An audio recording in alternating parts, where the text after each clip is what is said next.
Okay, good morning guys. Luzon, Visayas, Mindanao. At sa lahat ng bansang Pilipinas.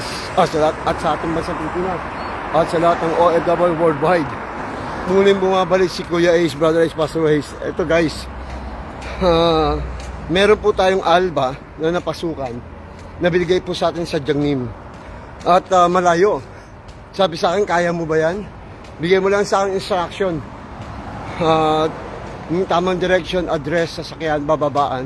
Pero guys, ito, hanggang ngayon naglalakad ako guys, no? Nandito ako ngayon, sabi sa akin, bababa ako 19 stop bus stop 19. So bumaba ako guys, at palatandaan daw ay bridge. Nakilang bridge po ako, guys. So doon sa bridge mismo, walang bus stop doon. So, ginawa ko, kung saan merong bus stop, doon ako bumaba. Ngayon, ito, hanggang ngayon naglalakad ako guys. Nagtatanong na sa highway ako guys. Naglalakad ako mag-isa.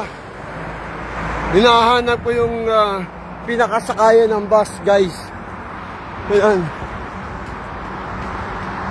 So, may nakita akong gas station ng LPG. Tinanong ko, sabi niya doon ang bridge. Ito nga yung bridge. Ayan. Pero wala naman sakayan ng bus. Sabi sa akin, lagpasan mo lang yan. Sige, makikita mo yan. Sa gilid ka lang dumaan.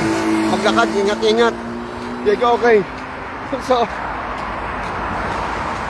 kung paintulutan ng Diyos na makapagtrabaho ko, kasi ang simula, 9 o'clock. Umalis ako sa office, sa church, 7:20. Ngayon lang ako dumating. So, ito, concentrate.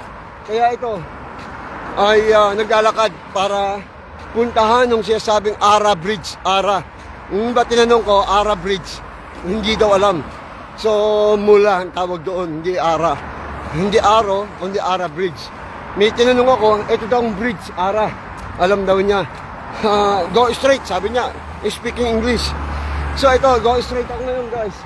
Nasa gilid ako. No? So, itong buhay OFW na nagpa-part-time, minsan kung saan sa kadadalhin, pero kailangan mong hanggat may pagkakataon, ay ito, naglalakad tayo sa ilalim ng bridge. Dahil sa bridge daw eh. Pero wala pa ako makitang bus stop. Kaya hindi ko alam. Kung ano pa yung tinutulungan ng Diyos ang malaga, I do my best, no? So, sige guys, mamaya, kung taga makakarating ko doon sa company o factory na papasukan kong part-time, no? So, ang tabi po muli kayo.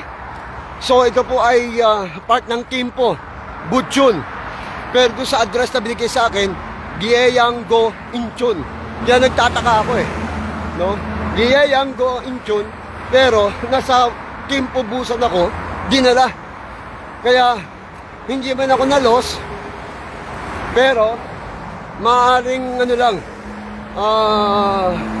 itrang tagang daan. Ayan. O sige guys, no, medyo maya uli ako magko-coverage. Hahanapin ko talaga kung saan ang sakayan. Nasa highway kasi ako eh. God bless you. Ganyan po talaga. Yung sabi ng Bible, kung ano pa yung tinutunan ng Diyos, always trust God. Trust in the Lord with all your heart and lean not your own understanding. In all your ways, acknowledge Him. Kaya Proverbs 3:5-6, yan po ang ating binibigay lagi sa bawat isa natin. Thank you for watching. God bless you. OFW Worldwide, saludo po ko sa inyo.